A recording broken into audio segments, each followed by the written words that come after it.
A good coach motivates players, fosters teamwork, and builds up a strong, resilient, and hopefully winning team.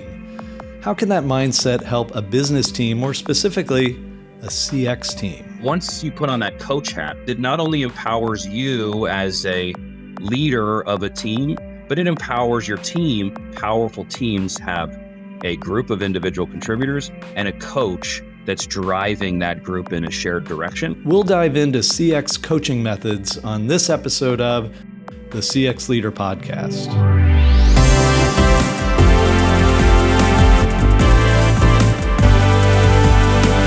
The CX Leader Podcast with Steve Walker is produced by Walker, an experience management firm that helps our clients accelerate their XM success. You can find out more at walkerinfo.com. Hello, everyone. I'm Pat Gibbons, today's host for the CX Leader Podcast, and thank you for listening. It's never been a better time to be a CX leader, and we explore the topics and themes to help leaders like you develop great programs and deliver amazing experiences for your customers. In 1989, Everett and Selman put together the idea of looking at managers as coaches, and they said it creates a better culture for employees. They say, quote, "Coaching focuses on discovering actions that enable and empower people to contribute more fully, productively, and with less alienation than the control model entails," end quote. Well, that seems like an approach that has a great deal of relevance for CX leaders. A lot of these skills translate directly to leading a CX team in a company or even guiding the whole organization to get on board with CX initiatives. Well, our guest today is a colleague of mine at Walker who has worked with many CX leaders and many CX teams. He's a vice president and team lead in our advisory and managed service group. Coach Drew, welcome to the CX Leader Podcast. Yeah, thanks, Pat. I'm really glad to be here. And this couldn't be a more interesting and appropriate and exciting topic as a team lead and coach myself. Well, I think it is a great time to discuss this topic because anybody that's been in business for a while, they know there's a big difference from being an individual contributor versus a role where you're a manager or a coach of others. And the CX industry, it's just rapidly maturing. And so a lot of these individual contributors are being asked to step into roles as managers and leaders and coaches. And they may not be set up with that. I don't know. Out in the field, do you see that as well? It's really hard to do, just to change your mindset from being someone on the field, a player, driving towards the goal or the hoop, or pick your sports metaphor, and actually winning the game, versus the coach who's on the sideline and not allowed on the field. And that drive to want to deliver, to want to win and be that individual contributor is actually really difficult and challenging to manage internally. And I certainly fight that urge on a daily basis. But once you embody the persona of coach, knowing that it's your job to enable your team member to be their best and perform at their best, the gratification you get in your career is different and beyond what you get as an individual contributor. Yep. So I don't want to skip over the fact that let's give a little bit of your background, because I mentioned your role at Walker, but you have a lot more CX experience than that. Just take us through your career. Yeah, sure. I discovered customer experience maybe 15 years ago during an internship program. I was working with Cisco Systems. And Walker was, in fact, the organization that was helping guide and lead that program. Flash forward 15 years, now I'm a team lead at Walker. So it's a real... Who would have thunk, right? No, it's wonderful. But between then and now, I've had a number of individual contributor gigs. And as a lot of CX folks know, you're really on an island for a while in an organization. You're either relying on external consultants, or it's a second component of an existing job you have. And as organizations climb that maturity ladder, there's absolutely a stage where there's not a big team and it depends on individual contributors. So I was probably at 3 or 4 organizations in that individual contributor role before I got into coaching, which wasn't through CX, it was through contact center. as a secondary gig. I was doing CX and contact center. And that's where I first got the understanding of the difference between contributing directly and leading a team. And certainly there are behaviors from that control model where you need to manage risk and manage time and do the classic managery stuff. But once you put on that coach hat, which has really been, critical for me in my career at Walker, we call our leaders coaches, right? My Slack nickname is Coach Drew. It's not Drew or Manager Drew. And we really embody that. And I'm glad we're talking about that today to encourage other CX leaders to take that mindset, because it not only empowers you as a leader of a team, but it empowers your team to see that it is up to them to contribute. And you can't do these. You could try to do them, but that would reduce you back to individual contributor, when powerful teams have a group of individual contributors and a coach that's driving that group in a shared direction. And when we win, we all win together. Yeah. Now, so you've worked with a number of organizations. You've worked with a lot of different teams. And I think I'm going to guess you've seen some really good coaches. So I'd like you to maybe think of one or two. You don't have to say their names, but maybe describe them and tell us about what made them so good. Sure. And we could spend countless hours on the influential coaches I've had in my career. And I hope a few of them are listening to this podcast now. You probably know who you are. But I think it comes down to trust. Fundamentally, the first, the critical factor in a good coach-player relationship is trust. You have to trust your player is going to do everything they can to do the job. And I said that specifically because they may have skills and abilities that aren't perfect for one job, but might be perfect for another job. And my good coaches have observed me, have worked with me to build my skills, to give me the experiences, to put me in the best positions to be as productive and value creating as I can be, which is what you would want your coach to do, is help you succeed. So I've had a lot of great examples of that. And there's even a really powerful image. It's called the triangle of success.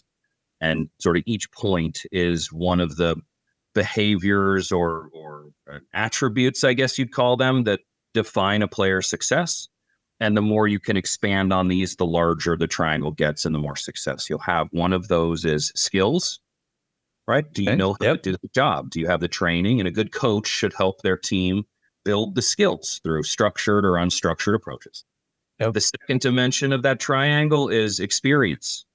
And a good coach, my good coaches have found opportunities to expand my experience. Sure, when someone does one thing really well, why would you not want them to do that? But there's synergies, there's economies of scope, economies of scale. The best coaches expand a teammate's exposure to practices, process. This is one of the things I love at Walker and as a consultant, is you're exposed to a lot of different experiences that then all come together. And then the last one is attitude. And this is probably the one piece that a coach can't directly coach. They have to really watch and observe attitude. And where you find your teammates really coming to life and getting energized and their attitude is productive, that's the key behavior that once you find that attitude fit for someone on the team with the jobs and tasks that need to get done, you can really unlock the power of your team. Yeah. Do you see some of the pitfalls or common mistakes that some coaches can make in the CX world? Yeah, I think the first, again, is struggling with that desire to be an individual contributor. Yeah, that's what I was thinking. Right? Yeah, I mean, you still want to do it all, you want to do the analysis, you want to, design the approach. You wouldn't really elevate to team lead if you didn't have those skills and experiences yourself. And so there's this challenge a coach has, which is, I could probably do that faster, right? I might even be able to do that better. Yep. And it's that internal dialogue. You have to form a dialogue with yourself that says, I need to be patient. I need to coach my team to get there themselves. I can't step onto the field and score this goal. Yeah. So it changes your perspective fundamentally. And that's the number one mistake young coaches make, is they still try to play rather than focus on coaching and building a new set of skills, which are completely different than individual contributor skills. And That's probably the number one challenge. Yeah, yeah. And I think that can really take you, when you get into the weeds, it takes you away from directing the vision or, how this connects to the business, which I think is another key part of being a good coach is you got to be able to explain how this all relates and get your team to embrace that, right? What 100%. And then to your earlier point that coaches are, in addition to coaching their players, there's also an organizational coaching that needs to occur. And to do that, you can't be narrowly focused on what the team is doing today. You have to think about where the team could go tomorrow, right? I'd imagine that most football coaches are thinking about the Super Bowl on game one, but you still have to play game one to get to the Super Bowl, right? So, and to get to the Super Bowl takes support from the training staff, from the marketing department, from everyone in the organization to build the culture and momentum, to support the players, to create fans, to bring energy into the room or to the stadium per se. So you're opening up a very important. We could probably chat about this one for a bit and how in terms of how do coaches build awareness of what the team is capable of to position them for further success and really do both at the same time. Grow your team in a steady way that meets the skills and experiences and future direction while not promising too much and putting your team in a place where they're going to fail because you've got to be focused on the skills and capabilities. Right. And I think when the goal becomes more than just, hey, we're running a listening program and we want to do it well, but it becomes a bigger thing that here's why we're doing that and here's how it's impacting the business. I think a team can get behind that because they suddenly see themselves as, not just a cog in the wheel, but an important, critical, element in how the business works. A very, very important point, right? We start with why. And the why does make sense at a listening post-program level, right? We want to listen to our customers or partners or employees or patients or students, and we want to improve their experience. That's a why that I can get behind and that I know most people, if not everyone listening to this podcast, are behind. It's figuring out then, though, as a coach, how to communicate the bigger why, how that small why impacts the bigger why of creating an organization that's known for delivering great experience. Mm-hmm. We're disrupting an entire space and gaining new customers and keeping our current, growing our existing customer base because of the differentiated experience we're able to offer through those programs. And that doesn't happen by the program itself, right? Coaches need to, again, bring in the organization to support the team because the team is going to have its skills, it's going to have its abilities, right? Yeah. And we can't, and cross-functional dynamics are incredibly important to getting to that higher value.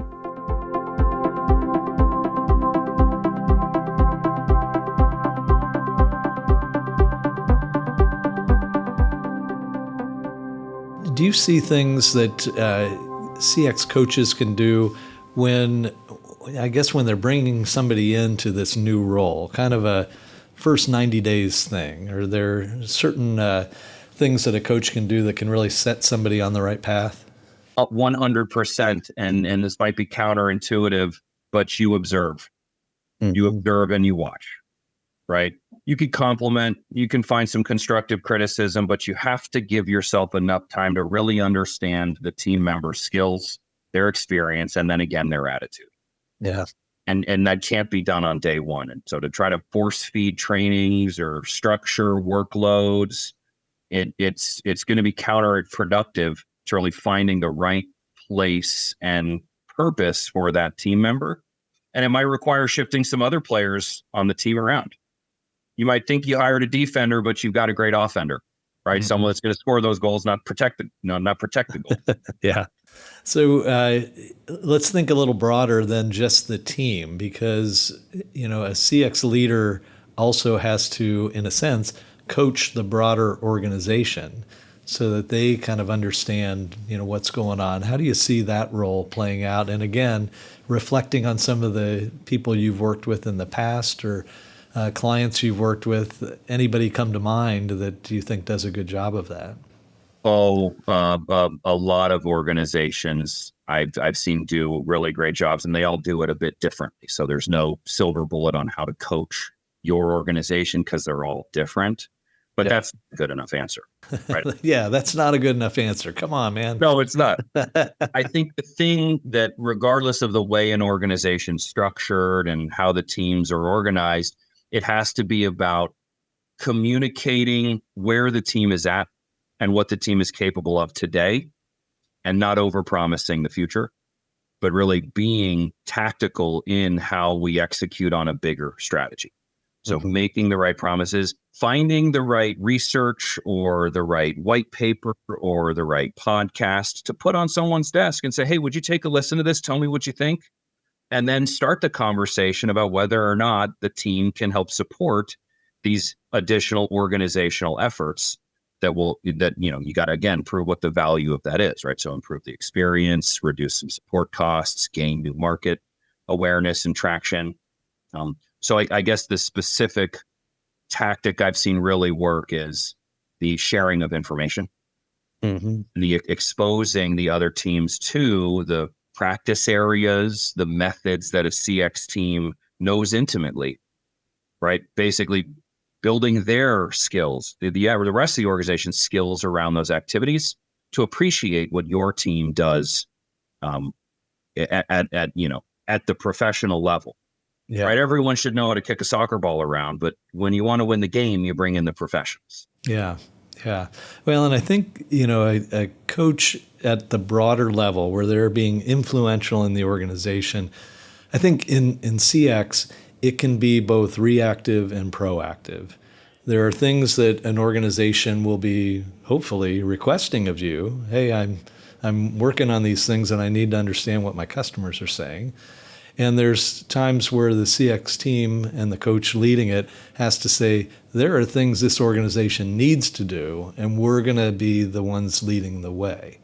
So I think it's kind of a dual role, which can be difficult because then you got to align your resources appropriately, right? Yeah, you're right. I think they talk about presidents as suffering from this challenge. What are you going to do in your first 100 days, right? Yeah. On the pain trail, you hear all the promises, but the first 100 days are reacting to the nature of the organization, trying to figure out what the dynamics are, solving problems that haven't been solved. And so that's probably, to go back to what are some of the early things coaches can do to set them and the team up for success. It's to really assess what the reactive needs are for the organization. Let's call them quick wins. Yeah. Right. We don't need to sell the future and then deliver on it. We need to just do the things that need to get done. And that does, to some degree, challenge the coaching of the players. And so you need to be thoughtful in constructing the why statements to ensure that the attitude is still there to deliver on the things that can be, not the most exciting things about a gig, right? Building more pages and segments of a report than you thought were needed or wanted to do. Right, taking the time to watch web journeys and work with the software engineering team on fixing that part of the e-commerce process that hurts checkout, the checkout journey. And so there's always what we want to do, but that has to be balanced with what needs to get done. And I think the role the coach plays is ensuring that the why and the purpose of how that translates to bringing value to the organization is clear to both the players and everyone else in the organization. Yeah. What about resources? As a CX coach, if I'm looking for help, assistance, advice, where are places they can turn? There's lots of, I think, sources for inspiration. I find as a coach, I look to sporting leagues and I look to sporting stories. There's lots of great stories of it might have been the Bulls have some great, I think they're documentaries around the coaching staff and how they built great teams. So the point there is the lessons on being a great coach are just as far as typing in great coaching stories. And you're going to be reading about sports because coaches are typically defined in sporting places. And those metaphors and analogies are true. I'm not sure if that's the question you were asking, in as much as how to go get guidance on becoming a great coach and finding some lessons, or if it was on materials coaches can use inside their organizations. Well, yeah, I think I can look at it from two levels. One is just being a good coach no matter what topic you are, whether you are, coaching a marketing team, an ops team, whatever kind of team. Yeah, there are a number of resources, books, that sort of thing. I think then there are some related to just simply CX. Obviously, there is a growing number of conferences out there that can be an inspiration and give you some advice on techniques, and it is an opportunity to network with others. There's our association, of course, the CXPA, that has a lot of great materials, and they have, if you're in a relatively big city, they have networking groups that I think there's sometimes, from a practical standpoint, nothing better than being able to team up with somebody in a networking group. Those are perfect resources for coaches to be encouraging their team members to engage with. And I think it comes down to the principle that a coach can't be everything. Coaches need to know that there are limits to our own knowledge and our own experience. And just because we're the coach doesn't mean we're always right or we know what's best. And so exposing your team members to the discussion forums at CXPA or local insight exchanges, local meetups is critical to not only drive skill development, but exposure to different experiences folks have had. You learn by listening, right? And I've only had the experiences I've had. And then, of course, when as a young person in CX, if you're an individual contributor on a team, knowing that there's other people working on similar projects in different organizations is really a club of folks that the industry has grown tremendously in the last 10 years, but we're still relatively small. We're still a relatively bespoke practice inside organizations that not everyone understands.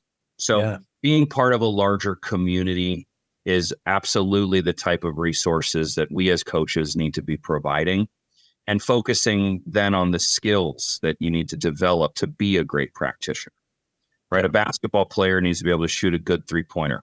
And we need to be able to pick out what those opportunity areas are for our team members and then guide them towards those resources in the forums or in the thought leadership white papers, in our podcast library, to bring exposure to those skills and then to coach on progress. I think that's the most important thing, is coaches need to know what pushing too hard looks like and what not pushing enough looks like. A coach can't always say, well, good job, you did your best. Right? That's maybe when we're coaching like little league, but we're professionals in the big leagues. And there is a desired level of effort we need to see our team members put out, a needed level of skill. And I think a coach's job is to identify that. That was my first 90 days, right? Figure out your team members' skill sets and then put the skills that are mature enough into use, and then really build a plan to help your team develop the skills that they don't have. Right? Have a practice. Do things outside of client or customer facing activities where you create a safe space for your team to try things out, to take risks, to fail, but to do it where they know you as a coach are trying to help them succeed. It builds a really strong bond. Something very different than a manager-employee bond. A coach-player bond might only be exceeded by a mentor-mentee bond, which is where I think coaching gives you the opportunity to go, is not just coaching for the performance of the job you're in, but really helping make a career out of the work you're doing. And I think that's an opportunity great coaches have, is to grow into long-term career mentors. And I'd like to think those coaches of mine I had when I was an individual contributor are still mentors coaching my continued career. I wouldn't trade those relationships for anything. That's excellent. Well, we've come to that part of the show where we ask the big question, the hallmark of the CX Leader podcast, and that is we ask you for one tip, take-home value for our listeners. So, Drew Hall, what's your take-home value for today? This is my favorite part of the podcasts and always the hardest to come up with because you want it to be a good one. My take-home value for any coaches that have a team they're working with is to not worry about your skills and what you're accomplishing, but to focus on what your team is accomplishing and to grade your own success by the quality of work your team puts out and how far they're able to go, not how far you're able to go. Fantastic. Drew, thanks for being on the CX Leader podcast. I'm sure people can find you on LinkedIn if they want to continue the conversation. I'm sure you would always enjoy that. I do. We do have some fun post-conversation discussions. In fact, I'll probably post this podcast and ask for comments and replies. What did I get wrong? What did I get right? Wonderful. It's all learning for all of us. So again, thanks for being on the podcast. My pleasure. And if any of our listeners want to talk about anything you heard on the podcast or how Walker can help your business customer experience program, feel free to email us at podcast@walkerinfo.com. Remember to give the CX Leader podcast a rating through your podcast service and give us a review. Your feedback will help us improve the show and deliver the best possible value to you, our listeners. Check out our website, cxleaderpodcast.com. You can subscribe to the show. You can find all our previous episodes, our podcast series, a link to our blog, which we update regularly, and contact information so you can let us know how we're doing. The CX Leader podcast is a production of Walker. We're an experience management firm that helps companies accelerate their XM success, and you can read more about us at walkerinfo.com. Thank you for listening, and remember, it's a great time to be a CX leader, and we'll see you next time.